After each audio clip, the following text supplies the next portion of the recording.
मैनपुरी उपचुनाव में डिंपल के लिए मोर्चाबंदी और चुनाव में सपा को पटकदी देने के लिए भाजपा ने घेराबंदी शुरू कर दी।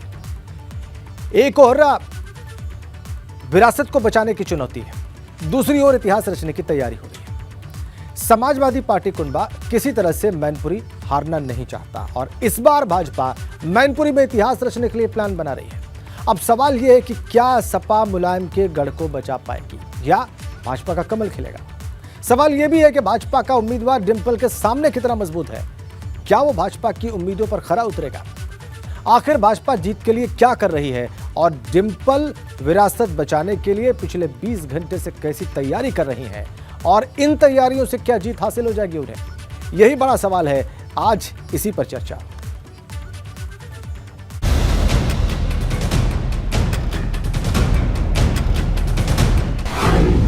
मुलायम बिना अखिलेश की पहली अग्नि परीक्षा।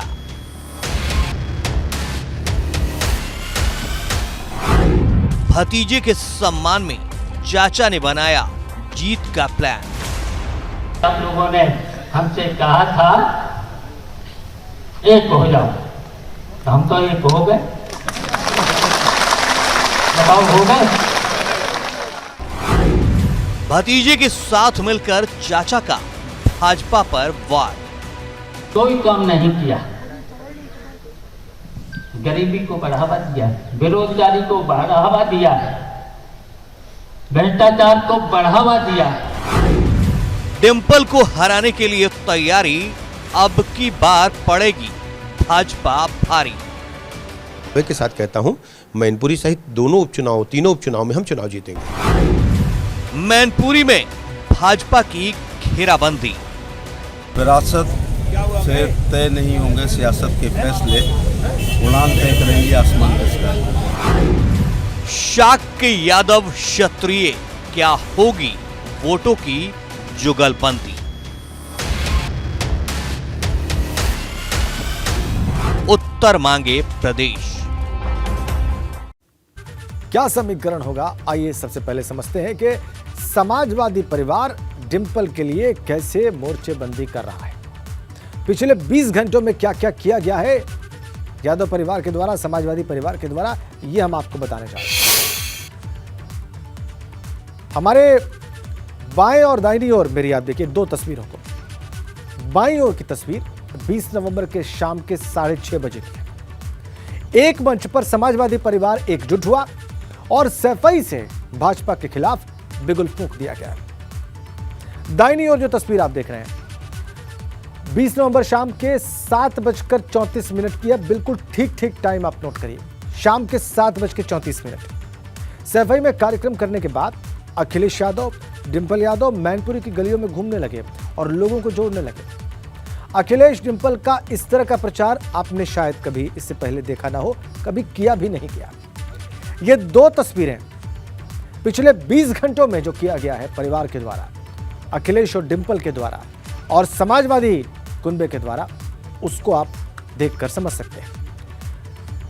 दूसरी तस्वीर 20 नवंबर शाम के 7:35 की है। डिंपल अखिलेश सड़क से लेकर छत तक प्रचार करते दिखे, गली से लेकर आंगन तक लोगों से मिले और 20 नवंबर को ही शाम के 7:48 पर अखिलेश ने मैनपुरी के प्रबुद्धजनों से मुलाकात की और डिंपल के लिए मदद मांगी।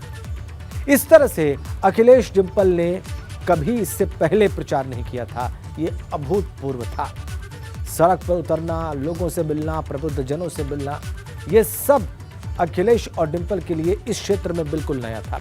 इस तरह से आपने उन्हें कभी प्रचार करते नहीं देखा होगा। ये 20 नवंबर को शाम के 7:48 पर हुआ और ये बिल्कुल ठीक उसी वक्त की तस्वीर। ऐसे किया जा रहा है प्रचार अखिलेश यादव के द्वारा डिंपल यादव के लिए, जो कि उनकी पत्नी है और समाजवादी पार्टी की उम्मीदवार हैं मैनपुरी लोकसभा उपचुनाव में।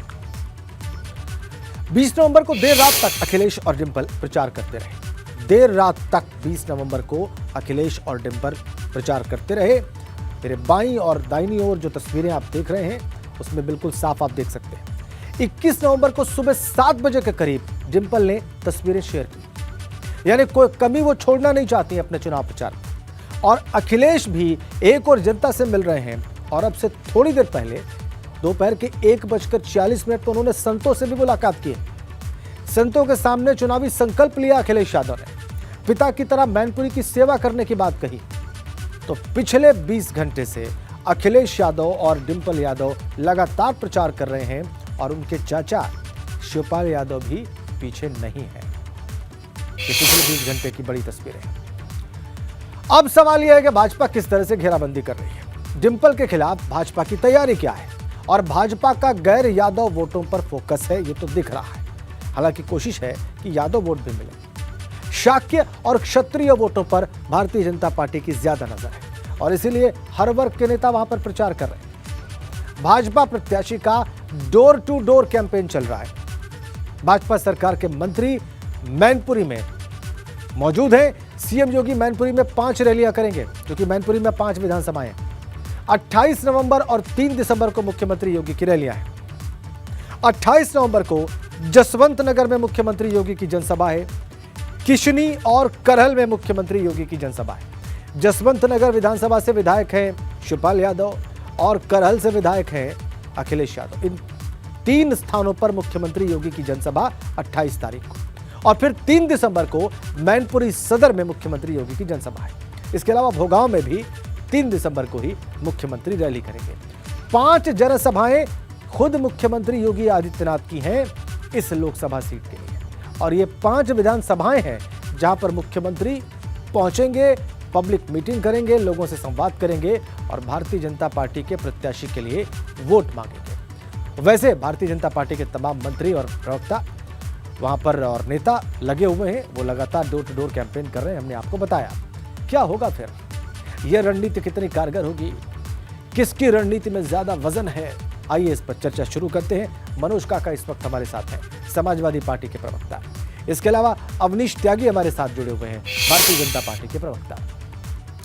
सबसे पहले मनोज काका के पास चलते हैं जो कि समाजवादी पार्टी के प्रवक्ता हैं और देखिए हमारे सहयोगी शैलेश अरोड़ा भी हमारे साथ जुड़ गए। शैलेश आपके पास आएंगे, लेकिन एक बार मनोज काका से सवाल पूछना जरूरी है क्योंकि 20 घंटे में जो हमने तूफानी प्रचार देखा मनोज काका, समाजवादी पार्टी के शीर्ष नेता, आपके राष्ट्रीय अध्यक्ष अखिलेश यादव का, उनकी पत्नी डिंपल यादव का और चाचा का भी और परिवार के दूसरे लोगों का भी। इसका मतलब यह है मनोज काका कि अलार्मिंग सिचुएशन को समाजवादी पार्टी सेंस कर रही है। वो समझ रही है कि मुकाबला कितना कठिन, कितना चुनौतीपूर्ण है और सब कुछ झोंके बिना कामयाबी नहीं मिलने वाली है। नहीं, ठीक बात है आपकी और मैं समझता हूं कि हर राजनीतिक दल के लिए हर चुनाव एक चुनौती भरा चुनाव होता है और जितने भी सजग राजनीतिक दल हैं सभी चुनाव को उन्हें चुनौती भरा चुनाव लेना चाहिए, क्योंकि ये लोकतंत्र है। और आपने जैसा अपने कार्यक्रम के शुरुआती संदर्भ में बताया कि विगत 20 घंटों से कल की पूरा आपने ब्यौरा बताया, एक एक की संत समाज से लेके कृषक समाज, व्यापारी, और मैं खुद जब आपसे संवाद कर रहा हूं मैं मैनपुरी में ही हूँ। सुबह से राष्ट्रीय अध्यक्ष जी, चाचा और पार्टी के जो तमाम नेता हैं, जो अध्यक्ष जी हैं, साके साहब, सभी लोग सुबह से ही, अभी जसवंत नगर में सभाएं चल रही हैं और मैंने तो यहाँ, मैं 2-3 दिनों से हूँ और आपसे बताना चाहूंगा कि मैंने तो लोगों से संवाद किया और हर घर में कोई ऐसा घर नहीं है, चाहे वो व्यापारी का घर हो, चाहे वो किसान का घर हो, चाहे हर घर से पूज्य नेताजी की, श्रद्धेय नेताजी की एक एक कहानियां हैं।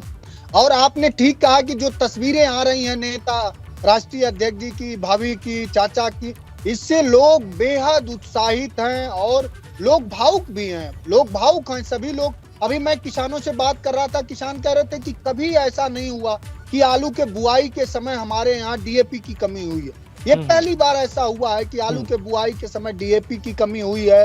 वो बता रहे थे कि स्टोरों में हम लोगों के साथ तमाम धांधली हुई। बुनियादी सवाल है यहाँ के लोगों के, जो सड़कें पहले अच्छी हुआ करती थी, अब राजनीतिक विद्वेष बस मैनपुरी का विकास रोका गया है। तो सब सवालों को लेकर के, और वो लोग बहुत, सभी लोग सजग हैं, चाहे वो भोगनी हो, चाहे वो जसवंत नगर हो, चाहे सदर हो, सभी जगह के लोगों ने मन बनाया हुआ है और सब लोग ये कह रहे हैं कि अब हम लोगों की लड़ाई जीत की नहीं, अब हम लोगों की ये लड़ाई है कि कौन विधानसभा सबसे ज्यादा वोटों से माननीय डिंपल यादव जी को जिताएगी। इस तरह की लोगों में बात चल रही है। आपने डीएपी की कमी की बात की और चूंकि भारतीय जनता पार्टी के प्रवक्ता इस चर्चा में मौजूद हैं, इसलिए बहुत स्वाभाविक सा प्रश्न है उनसे, चूंकि आपने कमी की बात की, लोगों से बात की कैंपेन के दौरान। तो त्यागी जी, स्वागत एक बार फिर से आपका। मनोज काका की बात आपने सुन ली होगी, वैसे तो वो अपने पार्टी के प्रवक्ता हैं, स्वाभाविक रूप से पार्टी का पक्ष रखेंगे और आप भी अपनी पार्टी का पक्ष रखेंगे, लेकिन ये जो जमीन की समस्या का उन्होंने जिक्र किया अभी और लोगों ने जो उनसे कहा, आपको नहीं लगता कि अगर ऐसी बात है जमीन पर तो ये भारतीय जनता पार्टी के पक्ष में तो नहीं जाएगी जब उपचुनाव के लिए वोट पड़ेंगे? तो देखिए, ऐसा कुछ नहीं है, डीएपी की कमी नहीं है, कहीं कोई कमी नहीं है, बिजली पूरी आ रही है, डीएपी मिल रही है, सारी सुविधाएं समय पे, आलू का बीज गया है, गेहूं का बीज उपलब्ध कराया जा रहा है, कहीं कोई दिक्कत, कहीं कुछ नहीं है। और ये जो भेदभाव वाली बात थी, ये समाजवादी कार्यकाल में रही होगी कि भेदभाव हो। भारतीय जनता पार्टी के शासनकाल में किसी से भेदभाव नहीं है, हर जिले में बिजली है, हर गांव में बिजली है, सड़कें सबकी अच्छी हैं, रास्ते सबके बेहतर करे गए हैं, सबका साथ सबका विकास। अच्छा त्यागी साहब, सबका विश्वास, यही हमारा नारा है। जी जी बिल्कुल। और इसी आधार पे हम जीत रहे हैं। त्यागी साहब, भारतीय जनता पार्टी को जनता का प्यार आप इसीलिए मिल रहा एक है। ईमानदार उत्तर दें हमारे दर्शकों को। आज मैनपुरी की सीट समाजवादी पार्टी से छीन लेने जो है वो भारतीय जनता पार्टी के जो कार्यकर्ता हैं उनको कितना प्रैक्टिकल लग रहा है, कितना व्यवहारिक लग रहा है, इस प्रश्न का उत्तर दें। देखिए, भारतीय जनता पार्टी के साथ जनता का प्यार है और ये आप देख रहे होंगे कि 2014 से जब से मोदी जी राजनीति में करा है, जातियों की जकड़न, परिवारवाद की अकड़न और लोगों का जो दबंगों का दबंगई, ये राजनीति से धीरे धीरे आउट हो रही। और आप देख रहे हैं कि 2022 में भारतीय जनता पार्टी को जो प्यार मिला है, योगी सरकार को जो प्यार मिला है, वो ऐतिहासिक था। 37 सालों में कोई सरकार दोबारा इतने बहुमत से लूटी। वो इसीलिए लूटी है कि जनता का प्यार है, जनता के भरोसे पे खरी उतरी है भारतीय जनता पार्टी। जो जनता को चाहिए वो भारतीय जनता पार्टी की सरकारों ने दिया है, तो जनता का प्यार मिला है। जी जी। और 2022 के बाद ही ना देखिए 3 उपचुनाव हो चुके हैं, तीनों उपचुनाव में भारतीय जनता पार्टी जीत रही है और समाजवादी पार्टी के गढ़ कहे जाने वाले जगहों में भी भारतीय जनता पार्टी की जीत जो है 2022 का ट्रेंड, ये बात आपकी सही है। 24 का उपचुनाव के बारे में जो आपने बात कही है, रिकॉर्ड जो गिनाया वो ठीक है, इस पर मनोज काका से मैं प्रश्न लूंगा, लेकिन कुछ आंकड़े आपके लिए भी हैं त्यागी साहब, मैं उस पर भी आपसे जवाब लूंगा। एक बार जरा शैलेश अरोड़ा से बात कर लेते हैं, उनके पास ग्राउंड रिपोर्ट है और चूंकि वो पत्रकार के नजरिए से वहां पर कैंपेन देख रहे हैं, इसलिए उनका जो वक्तव्य है इस मोड़ पर वो बहुत जरूरी हो जाता है। शैलेश, आपके पास क्या रिपोर्ट से आपने क्या देखा और इस कैंपेन में सबसे महत्वपूर्ण बात जो आपने नोटिस की हो वो क्या है? इस पूरे कैंपेन में राजेंद्र, आप भी लगातार चीज़ें देख रहे हैं। एक दो चीज़ें हैं जो किसी से छुपी नहीं है और सब जानते भी हैं। अखिलेश, सबसे पहले सवाल उठा, आखिर क्यों अखिलेश यादव को और डिम्पल यादव को चाचा के पास जाकर उनसे समझौते की ज़रूरत पड़ी? इससे पहले तो कहीं पर नहीं गए। आप उसके पीछे के फैक्ट्स को देखिए। रामपुर का चुनाव जो उपचुनाव हुआ लोकसभा सीट का, आजमगढ़ का जो चुनाव हुआ, लखीमपुर गोला में जो विधानसभा सीट का उपचुनाव हुआ, तीनों जगह अखिलेश यादव कहीं नहीं गए प्रचार के लिए, तीनों सीटें हाथ से निकल गई। और इसके बाद में आजमगढ़ में तो बहुत कम अंतर से हार हुई थी, जबकि वहां पे 10 अगर विधानसभा देखें आप तो वो समाजवादी पार्टी के पास थी। अंदर खाने बातें शुरू हो गई कि अगर अखिलेश यादव फील्ड में निकले होते तो ये हालात ना होते। इसके बाद शिवपाल यादव इन जगहों पर तो स्टार प्रचारक नहीं थे, लेकिन अब जितने भी हथियार हैं कह सकते हैं उनको चलाया जा रहा है, यानी कि समझौता परिवार में भी हो। दूसरी चीज, खुद अखिलेश यादव पूरी तरह मैदान में है और मनोज काका जी अभी हमारे साथ जुड़े हुए हैं, बहुत तेज तर्रार भी हैं। और आप देखिए तो पूरे जितने प्रवक्ता हैं, जितने नेता हैं सपा के, सबको उतार दिया गया। 3 सीटों का उपचुनाव है, लेकिन आप देखिए सबसे ज्यादा नेता कहाँ पे, सबसे बड़े चेहरे कहाँ पे, सबसे चर्चित चेहरे कहाँ पे, तो आप देखेंगे वो आएगा नाम मैनपुरी का। तो कहीं ना कहीं अब कोई चूक नहीं करना चाहती है समाजवादी पार्टी, कोई कोर कसर नहीं छोड़ना चाहती, क्योंकि अगर यहां पर कोई फनबट हो गया, कुछ गड़बड़ ऊंच नीच हो गई तो उसका संदेश जो है वो बड़ा खराब जाएगा। आगे 2024 भी है। और उसके अलावा अगर आप देखिए इन सारी चीजों के बीच में यहां पर सिर्फ जीत नहीं करनी है, अगर जीत का मार्जिन बहुत कम हुआ तो भी वो एक अच्छा मैसेज नहीं होगा। अगर मान लिए 10, 20, 50 हजार से जीत जाते तो कोई अच्छा मैसेज नहीं होगा। ये आपने बड़ी महत्वपूर्ण बात कही शैलेश के, जीत का मार्जिन चाहिए संदेश देने के लिए। और समाजवादी पार्टी के प्रवक्ता कह भी रहे हैं कि अब तो कंपटीशन है कि किस विधानसभा से कितना ज्यादा वोट मिलता है, तो मार्जिन भी बहुत मायने रखेगा और मार्जिन भी अपने आप में मैसेज होगा। शैलेश, इसमें कोई शक नहीं है। मनोज काका, मेरे पास आपके लिए एक सवाल है। डिम्पल यादव के लिए मोर्चाबंदी है। समाजवादी पार्टी की जबरदस्त प्रचार दिखाई दे रहा है, जमीन पर ताबड़तोड़ वहां पर सभाएं हो रही हैं और भारतीय जनता पार्टी भी सक्रिय है। ब्रेक पर जाने से पहले प्रवक्ताओं ने अपनी अपनी बात रखी अपने अपने दल के लिए। मनोज काका ने समाजवादी पार्टी के लिए, अवनीश त्यागी ने भारतीय जनता पार्टी के लिए। और मनोज काका के पास चलते हैं। मनोज काका, देखिए ये बात अब मुझे लगता है कि सार्वजनिक चर्चा का विषय है, आम जनमानस में भी चर्चा का विषय है कि बहुत कुछ दांव पर लगा हुआ है समाजवादी पार्टी के लिए मैनपुरी में। और ऐसी चर्चा इसलिए भी हो रही है क्योंकि इसके बीच में जो उपचुनाव हुए उसमें आप लोगों ने शायद अति आत्मविश्वास दिखाया। ये मैं नहीं कह रहा हूं, प्रोफेसर रामगोपाल यादव कह रहे हैं, चाहे वो आजमगढ़ हो या रामपुर का लोकसभा उपचुनाव हो, अति आत्मविश्वास आपने दिखाया। अखिलेश यादव वहां पर गए नहीं चुनाव प्रचार करने, नतीजा ये हुआ कि आप चुनाव हार गए। उपचुनाव वो दोनों भी आपकी ही सीटें थी और ये भी आपकी ही सीट है। तो ये समझा जाए कि अति आत्मविश्वास को इस बार आत्मविश्वास में कन्वर्ट करने के लिए इतनी मेहनत हो रही है? नहीं, आपके जो सवाल हैं बिल्कुल सही है कि जब कहीं भी अगर हमारी कोई पराजय हुई है तो कोई न कोई कारण जरूर रहा है, लेकिन उन चुनाव में भी हम लोग रहे हैं। अति आत्मविश्वास तो एक विषय हो सकता है, लेकिन मैं आपसे बता रहा हूं, मैं तो जमीन पे रहा हूं। एक प्रशासनिक तांडव भी किया गया, हमारे लोगों को प्रताड़ित भी किया गया, ये कौन नहीं जानता है। आप रामपुर का अगर उदाहरण ले लें तो जिस गांव में 900 वोट रहे हों उस गांव में सिर्फ 3 वोट पड़ा है।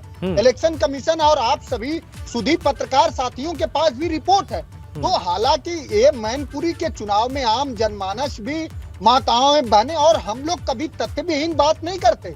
त्यागी जी, अगर आप में हिम्मत हो तो एक नहीं 10-10 जनपदों की मैं रिपोर्ट आपको भेज दूंगा। और सब जानते हैं कि पूरे उत्तर प्रदेश में आज रबी के फसल की बुआई चल रही है और कहीं भी डीएपी और नाइट्रोजन नहीं मिल रहा। किसान की दुश्वारियां हैं। आपका विकास कुछ इस तरह से है कि लखीमपुर खीरी में 130 करोड़ की सड़क बनी और एक व्यक्ति ने अपने अंगुलियों से उखाड़ दिया। तो आपका विकास इसी तरह का है। विकास आपका यह है कि अब आम गरीब घरों में जो सिलेंडर 400 रुपए का आता था, अब वो 1100 रुपए में है। जो माताएं बहनें अपनी छोटी मोटी बचत करके बच्चियों को पढ़ा लेती थी, प्राइवेट स्कूलों में फीस 10 गुना बढ़ी हुई है। भ्रष्टाचार पूछना नहीं है। आपके स्वयं मुख्यमंत्री जी ने स्वयं एडमिट करा, अयोध्या में मर्यादा पुरुषोत्तम भगवान राम के नगरी में जब प्रदेश के मुख्यमंत्री को स्वयं ये कहना पड़े अपने ही दल के विधायक को कि अरे पीछे रहो, तुमने तो बहुत सारी जमीन कब्जा की हुई है। तो पूरे प्रदेश में क्या, हाँ ये आपने ठीक कहा कि आप जीत रहे हैं, आपको जीत की बधाई, लेकिन आपने कैसे चुनाव जीता है ये आप भी समझ रहे हैं। पूरी तरह से लोकतांत्रिक मूल्यों और मर्यादाओं की हत्या करके जीता है आपने। और ये मैनपुरी में अब नहीं होने जा रहा, न रामपुर में होने जा रहा है, न खतौली में होने जा रहा है।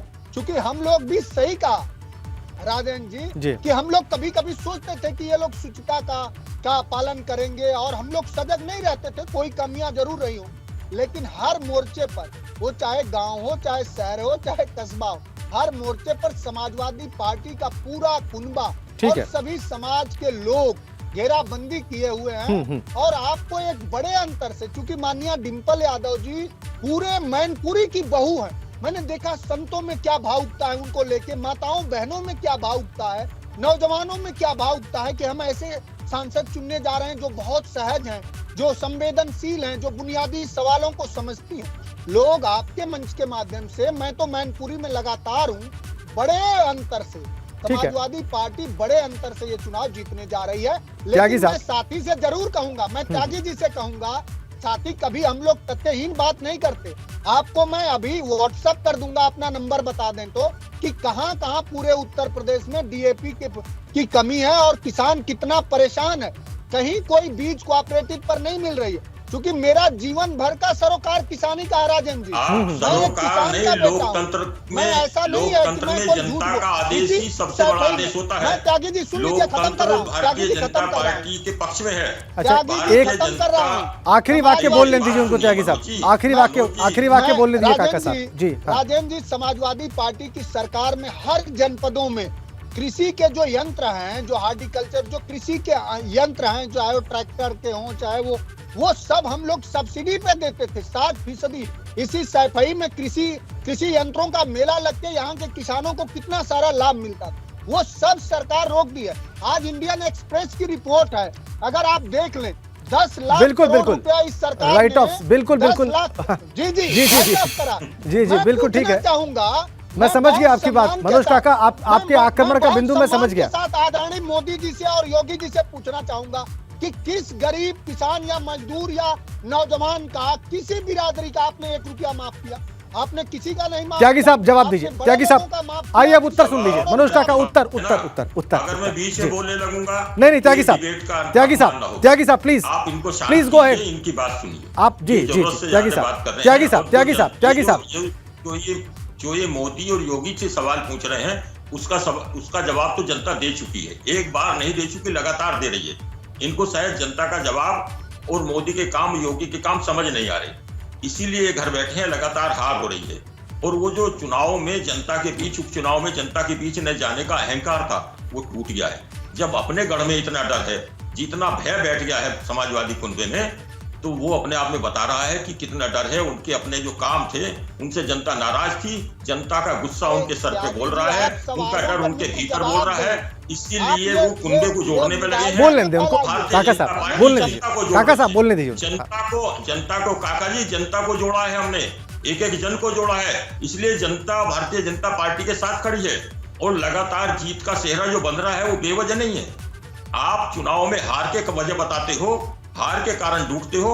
हम जनता के बीच जाकर, जनता को मनाकर, जनता के साथ जोड़कर, जनता का दिल जीत के नए नए आयाम गढ़ रही है भारतीय जनता पार्टी, अपने कामों से, अपनी योजनाओं से, अपनी नीति से, अपनी नेक नियत से। आपने कहा कि वो कृषि यंत्रों के मिले होंगे, सफाई में मिले होंगे, प्रदेश की जनता को नहीं मिले। प्रदेश की जनता को मिले होते तो आपको जिताया होगा। 2000 पूरे प्रदेश की जनता ने आपको जिताया होता। जनता के साथ जो धोखा आपने किया, जनता के साथ जो अविश्वास किया, और चंद लोगों के बीच और चंद जिलों में, चंद क्षेत्रों में जो आपने काम किया, तो जनता ने उसका आपको सबक भी दिया है। जनता ने आपको वहीं पहुंचा दिया जहां आपको जाना चाहिए था। भारतीय जनता पार्टी क्योंकि जन जन के बीच है, और लोकतंत्र में आप जानिए कि जनता का आदेश ही सर्वोपरि होता है। भारतीय जनता पार्टी के पक्ष में जो आदेश आ रहा है, जन आदेश आ रहा है, उसका सम्मान करना सीखिए, उसको सम्मान करिए कि लगातार जीत जो रही है। अच्छा, जनादेश की बात अगर आपने की त्यागी साहब, जनादेश की बात आपने की 2022 के चुनाव में, 2022 के विधानसभा के चुनाव में त्यागी साहब, समाजवादी पार्टी का वोट प्रतिशत कितना बढ़ा है देखा आपने? कितनी सीटें बढ़ी ये भी तो देखिए आप। मैंने देखा है उनका मत प्रतिशत बढ़ने से मैं इनकार नहीं कर रहा हूं। मैं कह रहा हूं भारतीय जनता पार्टी का मत प्रतिशत बढ़ा है। भारतीय जनता पार्टी ने अपनी सीटें, अपनी सत्ता, अपनी कुर्सी, अपना जनमत, अपना बहुमत वो बचा के रखा है। वो इसीलिए बचा के रखा है कि जनता का एक बड़ा पक्ष हमारे पक्ष में नहीं, बेशक उसमें कोई शक नहीं है कि बहुमत आपके पास है, आप बहुमत आपके पास है, सीटें आपके पास हैं, सरकार में आप वापस लौटे हैं, रिकॉर्ड बनाया आपने त्यागी जी, इसमें कोई दो राय नहीं है। और तमाम जो बिल्कुल करके हार चुके हैं, इसीलिए हार चुके हैं कि जनता को इनकी नीति पे भी शक नहीं है और नीति पे कतई भरोसा नहीं है। ठीक सर, इनका जो परिवारवाद था उसको जनता नकार चुकी है। समय इतना ही था त्यागी साहब। पार्टी को करना चाहिए। भारतीय जनता नहीं, वो तो मान रहे हैं त्यागी साहब, वो मान रहे हैं कि कहीं ना कहीं कोई चूक रही होगी। ये तो उन्होंने इसी चर्चा में माना है त्यागी साहब, इसी चर्चा में उन्होंने माना है कि कहीं ना कहीं कुछ चूक रही होगी जिसको वो सुधार रहे हैं। ये तो उन्होंने इसी चर्चा में स्वीकार कर लिया।